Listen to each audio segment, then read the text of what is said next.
Hello, welcome to the Special Report, your news and views program about geek gaming culture on the internet. Coming up in the show today, it is all about Tracer and the comic which outed her as a LGBT character in Overwatch. Probably one of a few that Blizzard has said that it was going to implement, including the reaction to what they had seen in the Overwatch comic. We're going to talk a lot about that. My name is JD Shadow, and the Special Report starts now.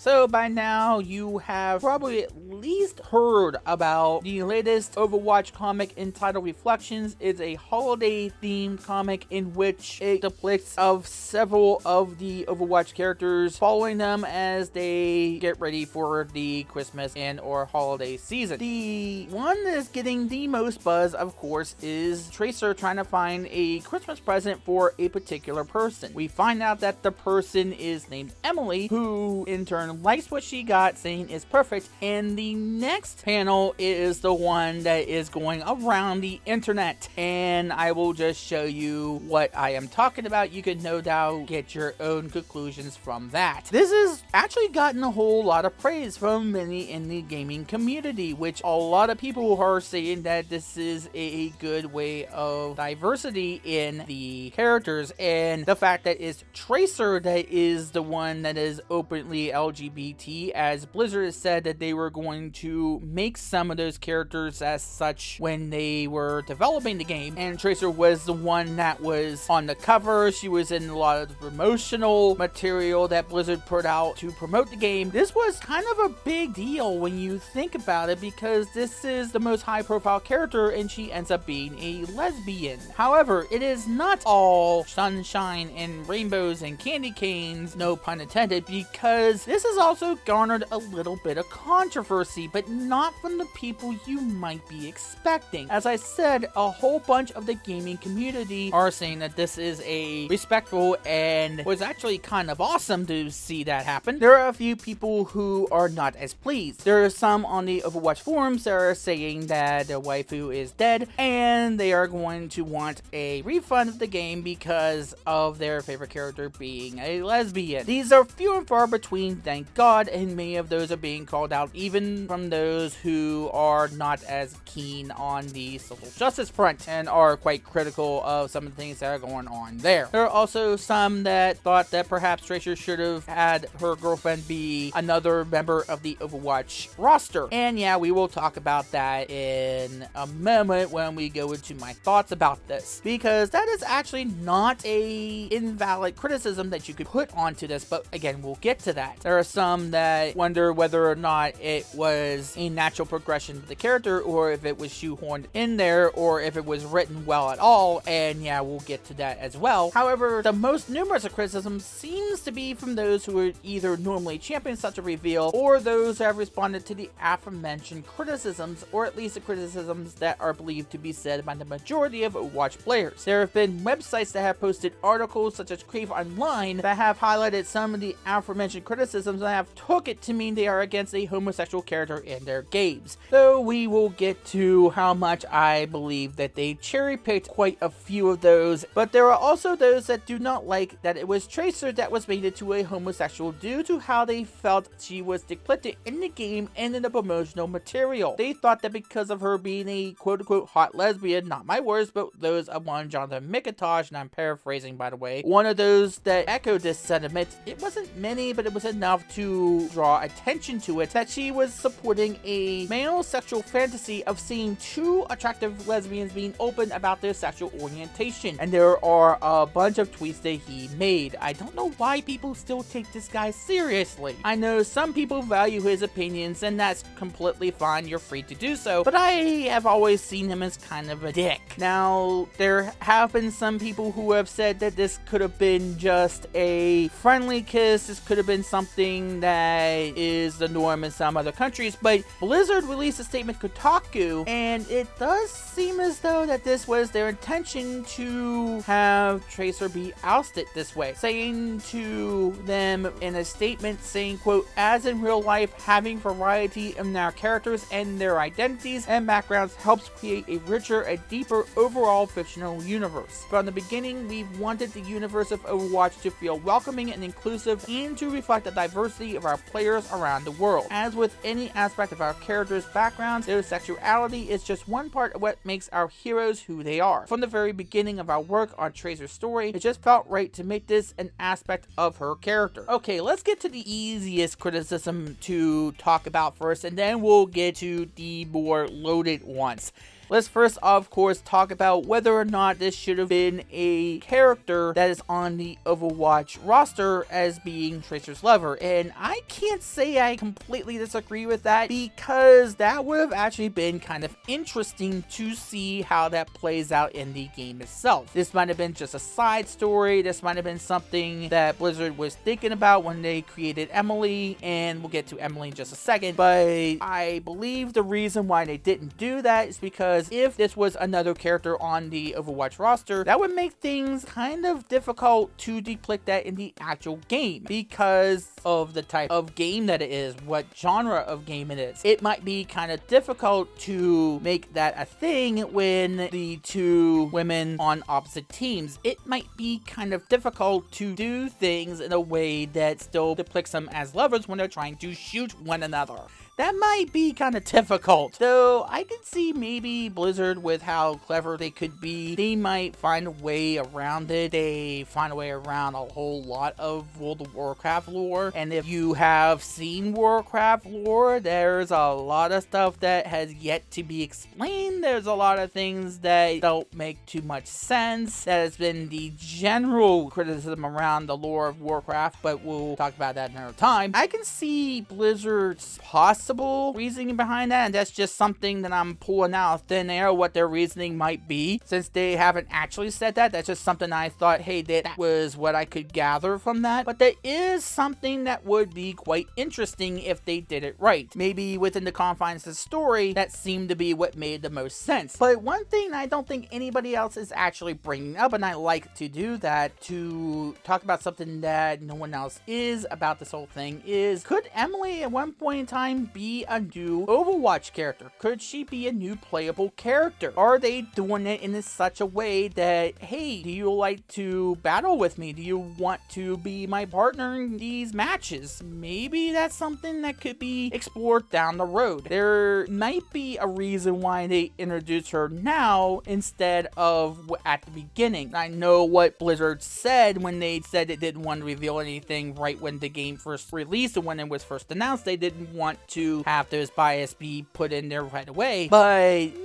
maybe there's a chance that we could see new playable characters in the coming months. I don't know. We haven't heard anything about that, and I would assume that as popular as this game is and as praised as this game is, I wouldn't put it past them to be thinking of that, to be expanding the roster. Maybe Emily is one of those ideas that they might be thinking about putting in there. Now let's get to the more difficult things to talk about when talking about this. First of all, how was this depicted? Now, a disclaimer, I did not read this entire comic. I only know about these particular panels, and I can see where some of the criticism could be coming from is when you're bringing up a new trait to the character, when you're bringing up a new trait to any character, you want to make sure that it's making sense within the confines of the story you're trying to depict, with the story you're trying to tell, and you're doing it in a way that is a natural progression of the character and not just something you shoehorning in there without bringing any sort of reasoning behind it, any sort of care to the trait you're trying to put in there. Especially when you're talking about this sort of issue, especially when you're talking about something that is still a sensitive topic to a lot of people. When you're talking about bringing somebody out as a homosexual, you want to do it in such a way that is respectful. You want to do it in a way that is natural to the progression of the character. And I don't agree with people who are saying this was shoehorned shoehorned in the way that it was depicted in the confines of the story, I actually think this is very respectful. I mean, I could see Tracer's girlfriend when she sees what she got her to say, oh, it's wonderful, it's awesome, and I love you, and to throw herself onto her. That is something that I could see anybody doing when they're in love. That is something that is beautiful. That's wonderful. I really do appreciate that. That's something that is not like the Baldur's Gate thing. And this is the difference I was talking about when I was talking about the Siege of Dragonspear thing with the transgender character. And that's exactly what other people who were complaining about that particular character is talking about. There was no real character development to that particular person. It made no sense for her to tell you that. It made no sense for that character to trust you that much to be able to tell you that at least in the setting that game was depicted in. And I know that we should not say that you have to be scared to reveal yourself, you have to be scared to hide that sort of thing within you, but in that time and frame, maybe that was something that was more personal to that person. That was something that didn't really make much sense in the end of the day. And if you want more details about what I thought about that character, you can go and watch that special report when I talk in greater detail about that. But here, when we talk about Tracer and Emily, that is completely fine. It is completely within the bounds. It's completely making sense. It is something that you could see people doing either in the open or within the confines of their own living space. That is something that would be normal, and thank God it is viewed as normal. And we'll get to that in just a second, because there's something I want to bring up about that when we talk about the other criticism that was brought up in this. But yeah, I don't see a problem with that.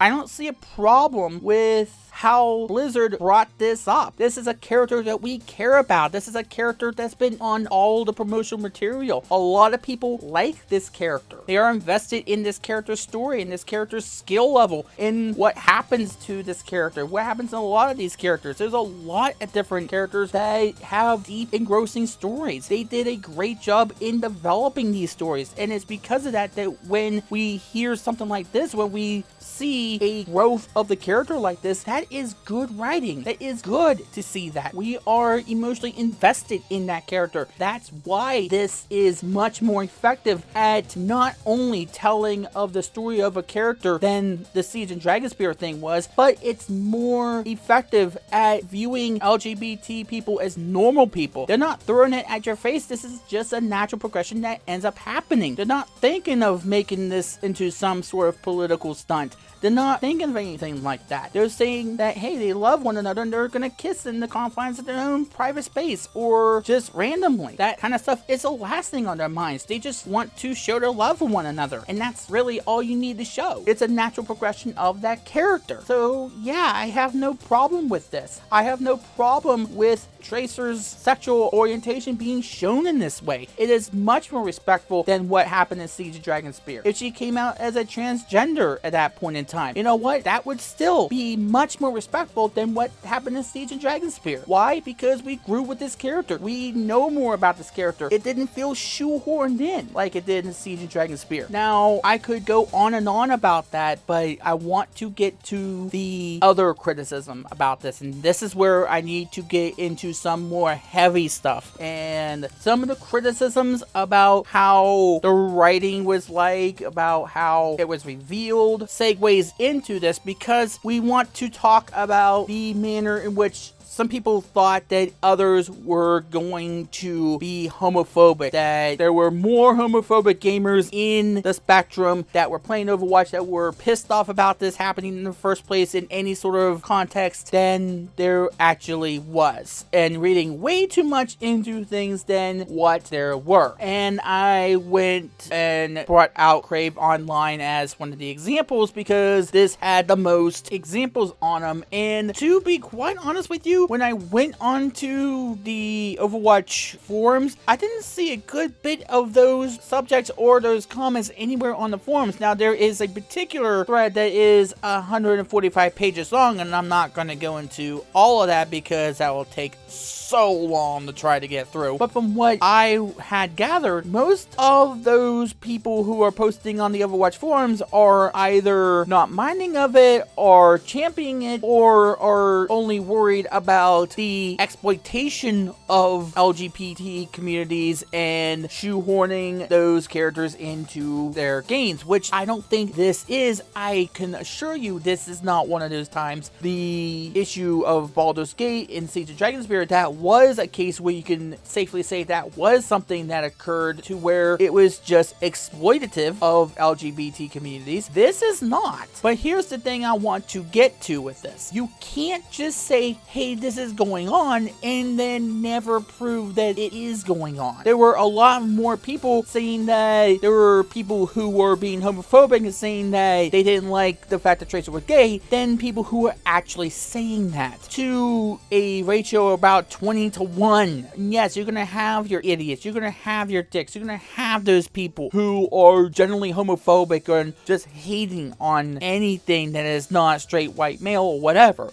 But the fact of the matter is that in this instance, that is not happening. The most you're getting is, oh, these people are accusing us of being homophobic when nothing's happening. Or maybe it was forced. Maybe it was like the Siege of Dragonspear situation when it wasn't. There was nothing like that going on. If it was that widespread, then we'd be hearing a lot more about that. We would be seeing a lot more of that. And yes, I understand there are people who are generally homophobic, but when you're saying the majority of gamers, the majority of Overwatch players are coming out against Tracer being gay to begin with because, oh my god, they hate gay people, you have to cite that. You have to show that. You have to prove that that's what's going on in the majority of that community. And there's really no evidence to prove that to be the case. There is discussion about certain issues about how it was brought up within the comic, but that is within the confines of the comic itself about how the writers chose to go about doing that.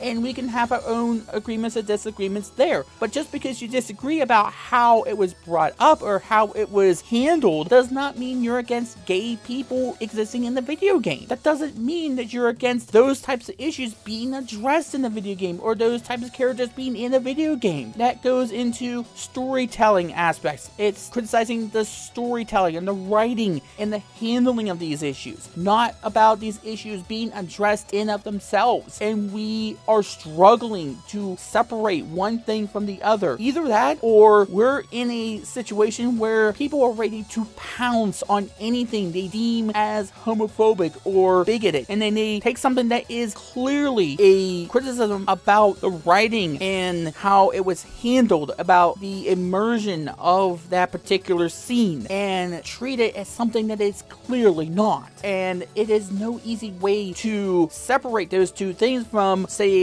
that somebody is for gay representation in video games from, I don't like how this particular story handled the representation of this particular group because I don't think it did it that well and it did a disservice. It undermined the message it was trying to send by its writing and its handling of it. And I think that's the right word there, is it undermines the message it's trying to send and what it's trying to do. It undermines the diversity. They take that criticism and they make it to mean that you're homophobic, and that is so dangerous, especially when you're just making things up, as Crave Online seem to have done. And again, you're going to have those homophobic people, and yes, they deserve to be called out, but that doesn't make the majority of those people who are only worried about the exploitation of that and are only worried about a comic or a video game undermining the issue that they're trying to address or the community that they're trying to include by not handling it well, by not creating a game well. In this case, I think it was handled well. I think it was a good thing that they did. It didn't feel forced. It felt genuine. It felt like something that you would see any normal couple, whether it be straight or gay or lesbian or bi or whatever, do. It is something that would be normal, and I would love to see what they come up with next. I would love to see more of that, and it is intriguing. I would like to see where that leads. I would like to see more about them. You want to see them do well. You want to see what happens. And I think the majority of players actually want that. The majority of the Overwatch community, the majority of the gaming community would actually agree with that. And we're talking about a character that's pretty much well liked, not because of her sexuality or what have you, but because she is a likable character. She does well in games. She is with a very nice personality on her. She is a very likable character, as I said. She is on the promotion material. She is on just about every single commercial for Overwatch that you see on TV. So I don't get where they're seeing